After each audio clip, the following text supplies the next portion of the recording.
जीतू पटवारी ने उठाई मध्य प्रदेश के अतिथि शिक्षकों को नियमितीकरण की आवाज़। और आपको बता देते हैं कितना रुपए कमाया है शिवराज सरकार ने, जिसका लेखा जोखा आज आपको बताते हैं पूरा। अच्छा, ऐसी एग्जाम्स जितनी भी आप लेते हैं उसमें कितने पैसा आज तक व्यापम में जमा है, सरकार के पास जमा है?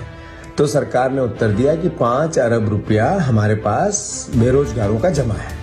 मैंने इस पर एक आशास संकल्प लाया और कहा कि इन बेरोजगारों से आप किसी भी प्रकार का अगर कोई व्यय लेते हैं या पैसा लेते हैं तो ये अन्याय है। विधानसभा में लगाए गए जीतू पटवारी के एक सवाल पर ऐसा जवाब निकलकर सामने आया जिसे सुनकर आपके भी पैरों तले जमीन सक जाएगी। दरअसल पटवारी के सवाल पर सरकार ने ये माना है कि पिछले 10 सालों में वो प्रदेश के बेरोजगारों से परीक्षा फीस के नाम पर 500 करोड़ से ज्यादा राशि वसूल चुकी है।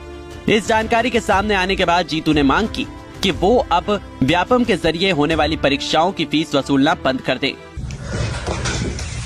आदरणीय मध्य प्रदेश के वो युवा साथी जो व्यापम के माध्यम से सरकार के अन्य विभागों में, कई विभागों में नौकरियां करना चाहते हैं, वो मेरे पास आते हैं और कहते हैं कि हमारे पास पैसा नहीं है, रोजगार नहीं है, हमारे माता पिता के खर्चे पे हम पलते और बढ़ते हैं, हर बार एग्जाम देते हैं और हमें फिर भी नौकरी नहीं मिलती। पर एग्जाम का जो फॉर्म भरते हैं उसका भी सरकार बेरोजगारों से पैसा लेती है। तो इसके खिलाफ आप आवाज उठाओ। साथियों, मैंने आपकी भावना को समझा और आप जिस तरीके से बार बार आंदोलित होते हैं, मुख्यमंत्री के, सरकार के, जनप्रतिनिधियों के संज्ञान में ये सब बातें लाते हैं, उस भाव को मैंने विधानसभा में रखा। जब विधानसभा में उस बात को रखा और मैंने पूछा कि इस साल कितनी एग्जाम में कितना पैसा बेरोजगारों से आपने एकत्रित किया, तो 114 करोड़ रुपया हमारे मध्य प्रदेश के बेरोजगारों से हमारे व्यापम के माध्यम से सरकार ने इस साल इकट्ठा किया। मैंने पूछा ऐसी एग्जाम्स जितनी भी आप लेते हैं उसमें कितने पैसा आज तक व्यापम में जमा है, सरकार के पास जमा है? तो सरकार ने उत्तर दिया कि 5 अरब रुपया हमारे पास बेरोजगारों का जमा है। मैंने इस पर एक आशास संकल्प लाया और कहा कि इन बेरोजगारों से आप किसी भी प्रकार का अगर कोई व्यय लेते हैं या पैसा लेते हैं तो ये अन्याय है। एक तो रोजगार नहीं है और फिर एग्जाम लेने के पैसे लेते हैं, तो सरकार का क्या काम है? तो साथियों, इसका शासकीय संकल्प मैंने प्रस्तुत किया है सदन में। मैं आप सबसे अनुरोध करना चाहता हूं, आप चूंकि मुझसे हमेशा ये शिकायत करते थे, मैंने अपना रोल प्ले किया है, पर ये सरकार हठधर्मिता सरकार है। ये सरकार शिवराज की लूट की सरकार है। सुनना नहीं चाहती, समझना नहीं चाहती लोकतंत्र को। ये वीडियो भी इसीलिए मैंने पब्लिक डोमेन में भेजा कि ये सदन में हम बात नहीं कर सकते, उसकी व्यवस्था नहीं बनाना चाहती। तो साथियों, समझो, जागो और इनकी करनी और कथनी के अंतर को समझो। धन्यवाद। इस खुलासे के बाद जीतू पटवारी प्रदेश के युवाओं से भी अपील कर रहे हैं कि वो व्यापम की परीक्षाओं को शुल्क मुक्त करने के लिए आंदोलन करें। क्योंकि मुद्दा युवाओं के साथ जुड़ा हुआ है, ऐसे में लाजमी है कि इसका कोई असर भी देखने को मिले। और चुनावी साल में सरकारी परीक्षाओं में फीस का मुद्दा क्या रंग लाएगा, ये देखना दिलचस्प होगा। ब्यूरो। दोस्तों नमस्कार, यूट्यूब चैनल प्रकाशन में स्वागत है। और आज की खबर आपको बता देते हैं कि करनी सेना के जिला अध्यक्ष को हमारे मध्य प्रदेश के अतिथि शिक्षकों ने ज्ञापन सौंपा है। इसमें आपको बता देते हैं कि यह इस बात को ज्ञापन सौंपा है कि हमारे मध्य प्रदेश के अतिथि शिक्षक पिछले 15-16 वर्षों से कार्य कर रहे हैं, किंतु अभी तक उन लोगों का नियमितीकरण नहीं हुआ। इस विषय को लेकर हमारे माननीय अतिथि शिक्षक भाइयों ने करनी सेना के जिला अध्यक्ष जी को ज्ञापन सौंपा है कि हमारे मध्य प्रदेश के 52 जिले में कार्य कर रहे शैक्षणिक कार्य, इसको लेकर माननीय मुख्यमंत्री श्री शिवराज सिंह चौहान जी को ज्ञापन लिखा गया है। और करनी सेना के जिला अध्यक्ष के माध्यम से इस ज्ञापन को श्री शिवराज सिंह चौहान तक पहुंचाया गया है। और इस तरह से हमारे मध्य प्रदेश के अतिथि शिक्षकों का भविष्य सुरक्षित कर अतिथि शिक्षकों को नियमित किया जाए। इस तरह से हमारे संपूर्ण मांगे ये हैं कि जिन लोगों ने 12 वर्ष कार्य किया है और कम से कम आज उन्हें 16 वर्ष पूर्ण होने को हैं, तो हमारे मध्य प्रदेश के अतिथि शिक्षकों को 12 माह का वेतन दिया जाए और 62 आयु तक रखा जाए एवं उनको नियमित किया जाए।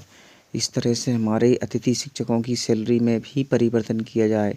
ये सारी बातों को लेकर अतिथि शिक्षकों की महत्वपूर्ण मांगों को लेकर ज्ञापन सौंपा गया है। अब देखते हैं कि माननीय मुख्यमंत्री श्री शिवराज सिंह चौहान करनी सेना के अध्यक्ष की बात को सुनते हैं कि नहीं सुनते हैं। इस तरह से ऐसी कोई बात नहीं बची है जिससे कि हमने ज्ञापन नहीं सौंपे हैं। मध्य प्रदेश के अतिथि शिक्षकों ने जितने भी संगठन हैं, जितने भी सब कुछ हैं, सब लोगों को ज्ञापन सौंप चुके हैं, किंतु परम पूजनीय मामा जी हमारी बात को सुनने को तैयार आज तक नहीं है। यही कारण रहा है कि मामा ने हमारी बातों को अनसुना किया है। इस तरह से आप देख सकते हैं करणी सेना के अध्यक्ष जी को हमने ज्ञापन सौंपा है और बस हमारी एक ही मांग है कि हे माननीय मुख्यमंत्री श्री शिवराज सिंह चौहान जी, किसी तरह हमारे मध्य प्रदेश के अतिथि शिक्षक भाई बहनों का नियमितीकरण करें, जिन्होंने पढ़ाने के लिए अपने 14-15 वर्ष दिए हैं, तो उनका भविष्य सुधारने के लिए आपने आज तक क्या किया है? सिर्फ और सिर्फ आपने मध्य प्रदेश के अतिथि शिक्षकों से सिर्फ पढ़वाया है और नियमितीकरण का वादा आज तक पूरा नहीं किया है। और आप ही ने कहा था कि यदि मध्य प्रदेश के अतिथि शिक्षकों ने कुछ अच्छा करेंगे तो हम उनको अच्छा कार्य करेंगे।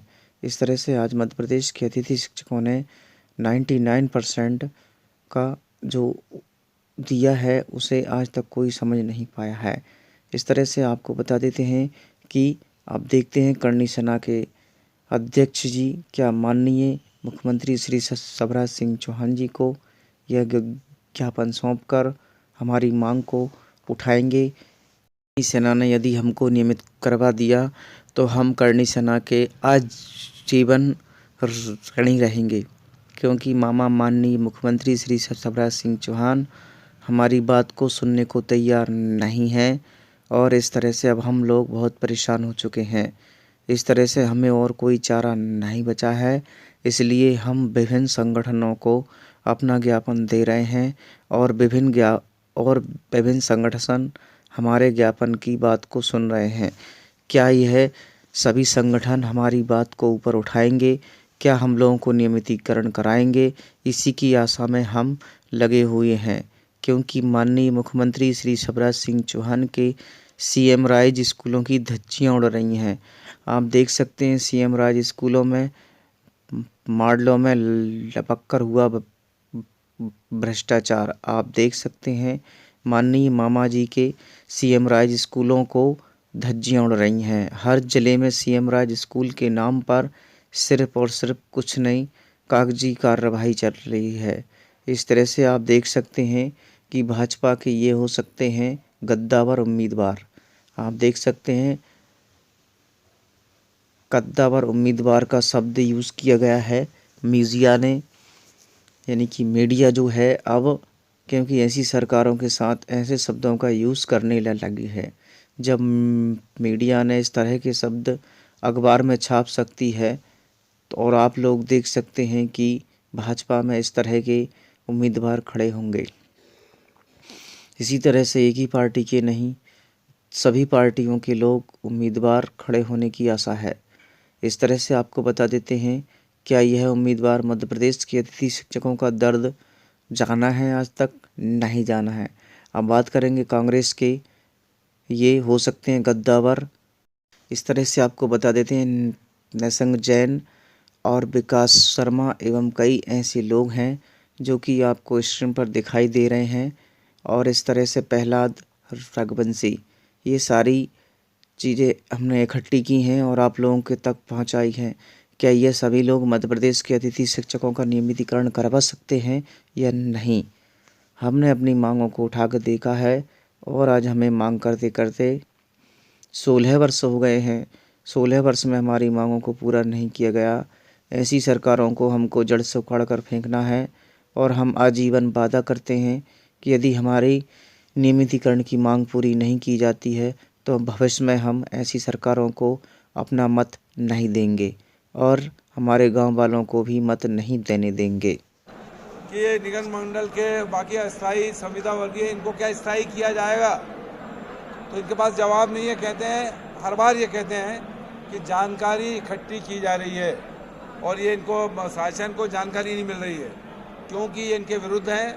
न किसी संविदा कर्मी को न किसी आउटसोर्स को ये नियमित करने जा रहे हैं। ये इन्होंने साफ इस प्रश्न के उत्तर में कर दिया है। Thanks for watching Like and comments and subscribe.